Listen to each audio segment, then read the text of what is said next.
தமிழக மக்கள் உங்கள் அனைவருக்கும் என்னுடைய வணக்கமும் என்னுடைய நன்றிகளும். குறிப்பா திருச்சி கிழக்கு தொகுதி மக்கள் உங்கள் அனைவருக்கும் என்னுடைய ஸ்பெஷல் வணக்கமும் ஸ்பெஷல் நன்றிகளும். இதை நான் ஏன் இப்படி சொல்றேன்னா, என்னை இப்போ பெரம்பூர் தொகுதி எம்எல்ஏன்னு தான் சொல்லுவாங்க. பட் ஆனால் அது எலெக்ஷன் கமிஷனோட அந்த சட்ட விதிகளுக்கு மட்டும்தான் அப்படி. ஆனால் என்னை பொறுத்த வரைக்கும், தமிழ்நாட்டை பொறுத்த வரைக்கும், தமிழ்நாட்டுக்கு எப்படி திருச்சி ஒரு இதயம் மாதிரியோ, அந்த மாதிரி என்னோட இதயத்துக்கு திருச்சி கிழக்கு தொகுதி மக்களும் ரொம்ப ரொம்ப ரொம்ப க்ளோஸ் தான். அதில் எந்த மாற்றமும் கிடையாது. சரிங்களா?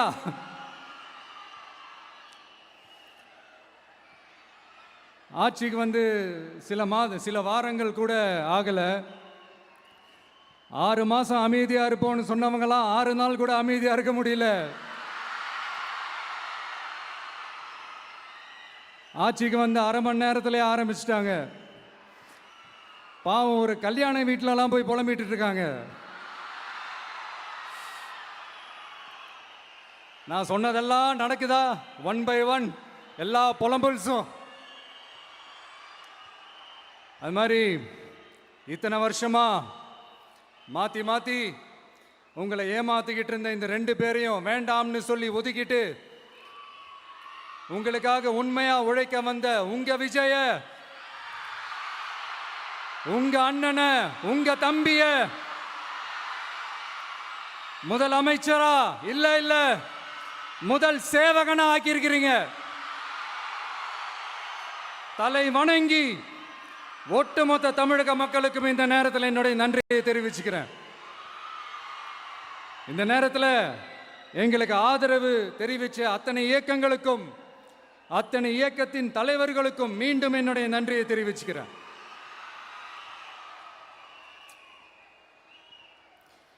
புரட்சி தலைவர் எம்ஜிஆர் அவர்களுடைய முதல் தேர்தலில் கூட இந்த அளவுக்கு ஒரு ஓட் பர்சன்டேஜ் வாங்கலை அப்படின்ட்டு நிறைய பேர் சொன்னாங்க.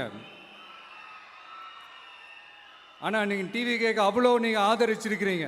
நான் எம்ஜிஆர் அவர்களோடலாம் நான் கம்பேர் பண்ணல. எம்ஜிஆர் தான். ஆனால் நாம பெரியார், அண்ணா, எம்ஜிஆர் அவர்கள் வழியில் ஒரு அன்பா உழைக்க வந்த உங்க விஜய், அவ்வளவுதான். 1977 நீங்க போடாத ஓட்டை 2026 நீங்க போட்டிருக்கிறீங்க. என்ன ஒன்று, இன்னும் கொஞ்சம் அதிகமாக ஆதரிச்சிருந்தீங்கன்னா கொஞ்சம் நல்லா இருந்திருக்கும். பட் பரவாயில்ல, ஃப்யூச்சரில் வரப்போகிற எல்லா தேர்தலையும் உங்களுடைய முழு சப்போர்ட்டை என்னால் வாங்க முடியுன்ற அந்த ஒரு நம்பிக்கை இப்போ என் மனசில் ரொம்ப ஆழமாக பதிஞ்சிருக்கு. ஏன்னா நீங்கள் அமைச்சு கொடுத்துருக்கிற இந்த ஆட்சியில் எல்லா நன்மைகளையும் நீங்கள் கண்கூடா பார்க்க தான் போறீங்க அப்படின்ற அந்த கான்ஃபிடென்ஸும் இப்போ என் மனசில் ரொம்ப ஆழமாக பதிஞ்சிருக்கு. யார் எந்த நிலைமைக்கு எந்த பொசிஷனில் போனாலும் இந்த கிண்டலும் கேலியுமா பேசுறது இருக்கத்தானே செய்யும்.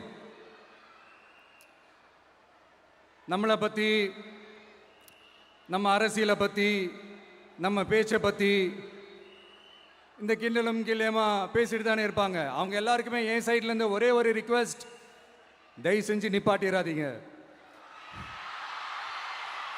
தயவு செஞ்சு கண்டினியூ பண்ணுங்க. நீங்க தான் என்னோட எனர்ஜி ஃபோர்ஸ். நீங்க பேசிக்கிட்டே இருங்க. நான் மக்களுக்கு தேவையான நல்லதை செஞ்சுக்கிட்டே இருப்பேன். அடுத்து இப்போ நம்ம புதுசா அந்த சூட்லாம் போட்டு வரோம்ல, அதை பத்தி கூட நிறைய பேர், ஏன் நாமெல்லாம் கோட் சூட்லாம் போடக்கூடாதா? அதிகாரம் செய்யறவங்களும் ஆதிக்க சக்திகளும் மட்டும்தான் கோட் சூட்லாம் போடணுமா என்ன? அப்பெல்லாம் எதுவுமே கிடையாது. நான் என்ன கலராவா போட்டு வரேன்? 2 கலர். நம்ம எல்லாரும் மனசு மாதிரியே பிளாக் அண்ட் ஒயிட். எல்லாத்திலும் பிளாக் அண்ட் ஒயிட்டா இந்த விஜய் இருப்பான் அப்படின்னு காட்டுறதுக்கு தான் அந்த கலர். அடுத்து அந்த பிளாக் கூட யாரை குறிக்கும் எதை குறிக்கும்ன்றது நான் சொல்லி தான் தெரியணும்னு அவசியம் இல்லை, அது உங்களுக்கே நல்லா தெரியும்.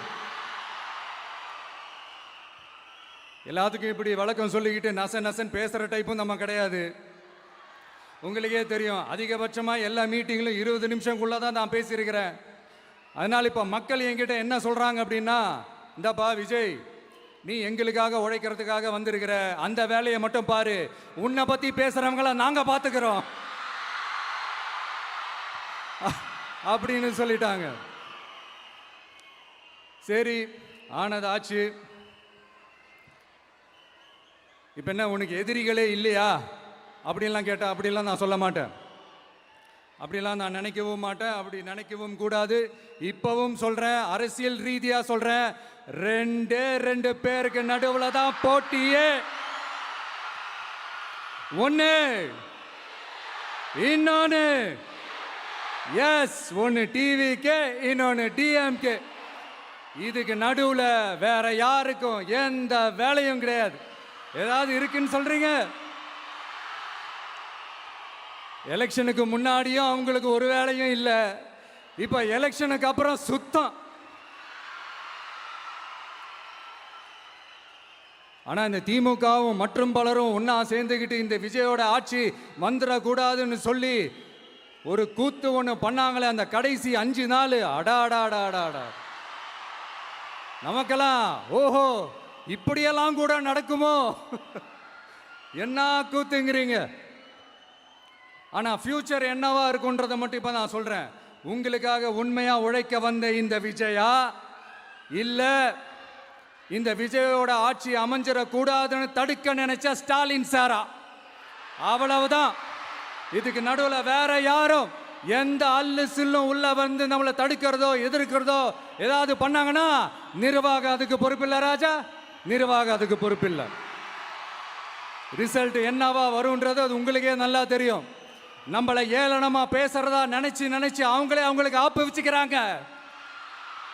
திமுக நம்மளை தடுக்க, திமுக நம்மளை எதிர்க்க, திமுக நம்மளை அவமானப்படுத்த அத்தனையும் நமக்கு நன்மையே.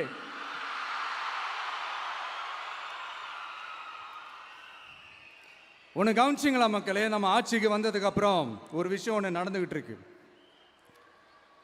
இது இந்த ஜென்சி தலைமுறையை அட்ராக்ட் பண்றதுக்காக இங்கிலீஷ் தமிழ் கலந்த அறிக்கை, அது சொல்ல வந்த நினைச்சிங்களா?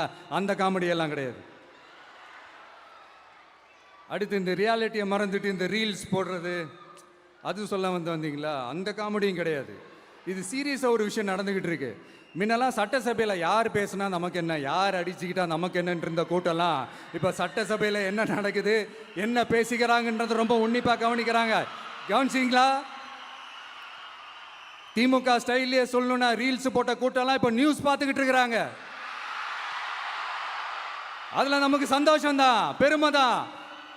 நம்மளுடைய யங்ஸ்டர்ஸ், நம்ம பெண்கள் எல்லாம் அந்த அரசியல் என்னன்னு தெரிஞ்சுக்கணும், அந்த அரசியல் என்னன்னு புரிஞ்சுக்கணும்னு அப்படி ஒரு விழிப்புணர்வு ஏற்பட்டிருக்கு. அதில் எங்களுக்கு சந்தோஷம்தான். இதெல்லாம் யாரால நடந்திருக்கின்றது நான் சொல்லி தான் உங்களுக்கு தெரியணும்னு அவசியம் இல்லை, அது உங்களுக்கே நல்லா தெரியும். இப்படிப்பட்ட நம்ம தெய்வங்களை, இப்படிப்பட்ட நம்ம மக்களை தற்குறின்றது இன்னமும் சொல்லிக்கிட்டு இருக்கிறாங்க. நான் காஞ்சிபுரத்தில் சொன்னதை தான் இங்கே நான் திரும்பவும் ரிப்பீட் பண்ணுறேன். நீங்கள் தற்குறின்னு சொன்னீங்களே, அவங்க தான் உங்களோட அரசியல் வாழ்க்கையே ஒரு கேள்விக்குறி ஆக்கி இருக்கிறாங்க.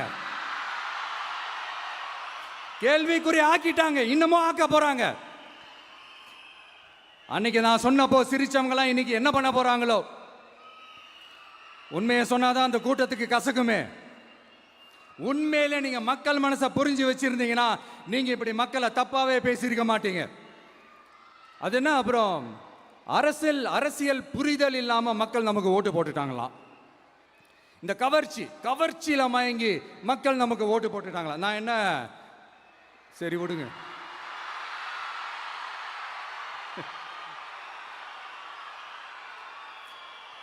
மக்கள் அவங்களுக்கு ஓட்டு போட்டா அந்த மக்கள் நல்லவங்களாம், அதே மக்கள் நமக்கு ஓட்டு போட்டா அந்த மக்கள் கெட்டவங்களா, தற்குறியா. இதே மக்கள் தான் இத்தனை வருஷமா உங்களுக்கு ஓட்டு போட்டுட்டு இருந்தாங்க. உங்களுக்கு மட்டும் என்ன, வேற ஏதாவது பிளானட்ல இருந்து குதிச்சு ஓட்டு போட்டு போனாங்களா? தற்குறியாமா தற்குறி நல்லா வருது வேணான்னு பார்க்குறேன். எங்க அண்ணன் விஜயகாந்த் அண்ணன் சொல்ற மாதிரி அண்ணா அவர்கள் ஆரம்பிச்ச கட்சியை ஒரு அடிமை கூடாரமா ஆக்குனது யாருங்க சார்? இப்படியெல்லாம் ஆக்கிட்டு உண்மையை சொல்லு உடன்பிறப்பேவா. உங்களோட அந்த உண்மையான உடன்பிறப்புக்கெல்லாம் என்ன சொல்றாங்க தெரியுமா சார்? திமுக இப்படி ஆனதுக்கு காரணம், அந்த காரணத்தை வெளியிலலாம் போய் தேடாதீங்க, உங்க குடும்பத்துக்குள்ளேயே கேளுங்கிறாங்க. உங்களுக்காக மாடா உழைச்சி தேஞ்சு போய் கிடக்கிறோம். திமுக இப்படி ஆனதுக்கு காரணம் உழைக்காம சொகுசா இருக்கிற உங்க குடும்பத்துக்குள்ளேயே போய் கேளுங்கிறாங்க. ஒவ்வொரு திமுக தொண்டனும் அதை சொல்றாங்க. அதை புரிஞ்சிக்காம நம்மளையும் நம்ம மக்களையும் தப்பா பேசிக்கிட்டு, நீங்க மக்களை தப்பா பேசுனீங்கன்னா இந்த விஜய் வந்து கேள்வி கேட்பான், சும்மா இருக்க மாட்டான். இந்த விஜயும் தமிழ்நாட்டு மக்களும் வேறு வேறு இல்லை. இந்த விஜய் தான் தமிழ்நாட்டு மக்களோட ஒரு உண்மையான ஒரே பிரதிநிதி. இது இன்னைக்கும் சரி, நாளைக்கும் சரி, நாளன்னைக்கும் சரி, இதுதான் நிஜம். மறுபடியும் சொல்றேன், நமக்கும் மக்களுக்கும் இடையே இருக்கிற இந்த பூர்வ ஜென்ம பந்தத்தை, அந்த உறவை ஏதோ இந்த சதிகள் சூழ்ச்சிகள் பண்ணி யாராலையும் எதுவும் கெடுக்கவே முடியாது. கெடுக்க ட்ரை பண்ணீங்க. நம்ம ஆட்சிக்கெல்லாம் வரதுக்கு முன்னாடி என்ன சதிகள், என்ன சூழ்ச்சிகள், என்னென்னலாம் பண்ணி எப்படியெல்லாம் தடுத்துடலான்னு. ஆனால் இப்போ ஆட்சிக்கு வந்த இந்த சாமானிய மக்கள் ஆட்சியை நீங்கள் இந்த எதிர்கட்சியாக இருக்கும் போது ஒன்று யூஸ் பண்ணுவீங்கள்ல, இந்த பழைய டெக்னிக்கு, அதெல்லாம் யூஸ் பண்ணி நம்மளையும் மக்களையும் பிரிச்சலாம்னு நினச்சிங்கன்னா அது ஒரு காலம் நடக்காது. மக்கள்லாம் ரொம்ப தெளிவாயிட்டாங்க சார், ரொம்ப தெளிவாயிட்டாங்க. அதனால ஒரு ஆக்கப்பூர்வமான ஒரு எதிர்கட்சியாக செயல்பட்டு மக்கள் மனசை வெல்ல பாருங்க. இந்த கடைசி லாஸ்ட் 1 மந்த்தாக நடந்த ஒரு சில விஷயங்கள் உங்ககிட்ட நான் ஷேர் பண்ணணும்னு ஆசைப்படுறேன். இந்த 200 யூனிட் மின்சாரம், கட்டணமில்லா மின்சாரம் அறிவித்தோம். அதில் ஆல்ரெடி இருந்த 100 யூனிட் திமுக கொடுத்தது கிடையாது. மேடம் ஜெயலலிதா மேடம் இருந்தப்போ செஞ்சுட்டு போனது. ஸ்டாலின் சார் பதவி போன அந்த கடுப்பில் அறிக்கையா விட்டு தள்ளிக்கிட்டு இருக்கிறாரு. என்ன பண்ணீங்க உங்களுடைய ஆட்சியில்? மக்கள் பணத்தை, டாஸ்மாக்லேருந்து அடித்த அந்த பணத்தை, ஊழல் செஞ்ச அந்த ஃபைலை க்ளோஸ் பண்ணுறதுக்கு அலையா அலைஞ்சிங்க. ஆனால் இந்த விஜய் மக்களுக்கு தொந்தரவாக இருக்கிற அதே டாஸ்மாகை க்ளோஸ் பண்ணா. விவசாயிகளோட அந்த கடனை தள்ளுபடி மேக்சிமம் இந்த 1 மந்த்ல என்ன செய்ய முடியுமோ அதை செஞ்சான். நீங்க தான் அந்த நிதி சம்பந்தமா இருக்கிற எல்லா கேட்டையும் லாக் பண்ணி வச்சுட்டு போயிருக்கிறீங்க. அதை சரி செய்ய வேணாமா? அதை ஒழுங்குபடுத்த வேணாமா? அதனால மறுபடியும் சொல்றேன், இந்த விஜய் பொய் சொல்லி ஏமாத்துறதுக்காகலாம் அரசியலுக்கு வரல. உங்க கூடவே நிக்கிறதுக்காக மட்டும்தான் அரசியலுக்கு வந்திருக்கிறேன். அதுல எந்த மாற்று கருத்துமே கிடையாது. கவலையப்படாதீங்க விவசாய பெருமக்களே. அடுத்து இந்த சட்டம் ஒழுங்கு, அது சரியில்லை இது சரியில்லைன்னு சொல்லி திமுகவும் மற்றும் பலரும் மாறி மாறி கூவுறீங்க. நான் ஒன்று கேட்குறேன், இந்த மாடல் அரசுன்னு சொல்கிறீங்களே, அதில் என்ன செஞ்சு வச்சுட்டு போயிருக்கீங்க? ஒரு ஊர் விடாமல், ஒரு தெரு விடாமல் போதைப் பொருள் கலாச்சாரம் அப்படியே ஸ்ப்ரெட் ஆகி கொட்டி கிடக்குது. அது அப்போவே இனிஷியல் ஸ்டேஜ் அதை நீங்கள் கண்ட்ரோல் பண்ணியிருந்தீங்கன்னா இத்தனை பெண்களை இழக்க வேண்டிய ஒரு சூழ்நிலை ஏற்பட்டிருக்குமா? எல்லாத்தையும் பண்ணிட்டு பழியை தூக்கி ஏன் மேலே போடுறாங்க. நீங்கள் என்ன பழி நம்ம மேலே போட்டாலும் மக்கள் நிம்மதியாக வாழக்கூடிய அந்த செயலை கண்டிப்பாக இந்த விஜய் செஞ்சு தான் காட்டுவான். அதுக்காக தான் எஃபிஷியண்டான போலீஸ் ஆஃபீஸர்ஸ் நான் அப்பாயிண்ட் பண்ணியிருக்கிறேன். எஃபிஷியண்டான அந்த போலீஸ் ஆஃபீஸர்ஸ் டீம் நான் அப்பாயிண்ட் பண்ணியிருக்கிறேன். பெண்கள் பாதுகாப்பான அந்த சிங்கப்பெண் காவல் படை நெக்ஸ்ட் வீக் அதை இனாகரேட் பண்ண போகிறோம். தப்பு செஞ்சவங்களுக்கான தண்டனை, அதுக்கான சார்ஜ் ஷீட் எல்லாமே ரொம்ப ஃபாஸ்ட்டாக ரொம்ப ஸ்பீடாக செய்கிறதுக்கான அந்த வேலையை செய்ய சொல்லியிருக்கிறோம். கோர்ட்டில் கூட தப்பு செஞ்சவங்களுக்கான அந்த கடுமையான தண்டனை வாங்கி கொடுக்கறதுக்கான அந்த வேலையையும் ரொம்ப சீக்கிரமாக செய்ய சொல்லியிருக்கிறோம். அதனால் நீங்கள் என்ன பழி நம்ம மேலே போட்டாலும் உண்மையாக உறுதியாக மக்களுக்கு தேவையான எல்லா விஷயங்களையும் இந்த விஜய் செஞ்சு தான் காட்டுவான். இப்படியெல்லாம் நம்ம சொல்கிறதுனால இவங்க என்ன சொல்லுவாங்க தெரியுமா? அவங்க தான் ஆட்சியிலே இல்லையே, அப்புறம் ஏங்க அவங்கள குறை சொல்றீங்க அப்படின்னு கேட்பாங்க. வேரில் வெந்நியை ஊற்றிட்டு போனவங்கள வெளிச்சம் போட்டு காட்டாமல் பின்ன வேற என்ன சொல்லுவாங்க? இதெல்லாம் மக்கள்கிட்ட நம்ம தெளிவாக எடுத்து சொல்லணும் இல்லையா? அதுக்காக தான் இதெல்லாம் சொல்லிகிட்டு இருக்கிறேன். நம்ம மக்களுக்காக இவ்வளோ வேலை பார்க்குறோம், ஆனால் இவங்க அதையெல்லாம் விட்டுட்டு குதிரை பேரம் பண்ணுறாரு, அது பண்ணுறாரு, இது பண்ணுறாருன்னு சொல்லிட்டு தப்பாக கதையெல்லாம் அடித்து விட்டுக்கிட்டு இந்த தீய சக்தியும் தீந்து போன சக்தியும்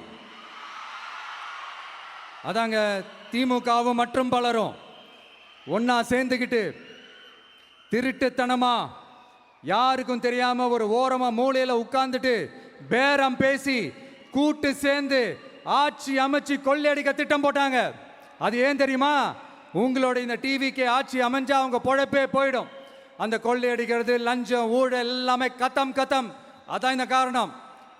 அடுத்து ஸ்டாலின் சார், திமுக வந்து இப்போ தீய சக்தி மட்டும் இல்ல, மக்களை விட்டு ரொம்ப தூரமா போன தூர சக்தி, ஓர சக்தி, கோர சக்தி, பார சக்தி. நீங்க எப்போ இந்த தீந்து போன சக்தியோட நீங்க கூட்டு சேர்ந்துக்கிட்டு ஆட்சி அமைக்கணும்னு நினைச்சீங்களோ, அப்பவே இந்த திமுக தூர்ந்து போன சக்தியாகவும் ஆயிடுச்சு. நீங்களாம் நம்மளை பத்தி அவதூறு பேசலாமா சார்? இது நியாயமா? மக்களை இவ்வளவு பெரிய மக்கள் சக்தி நம்ம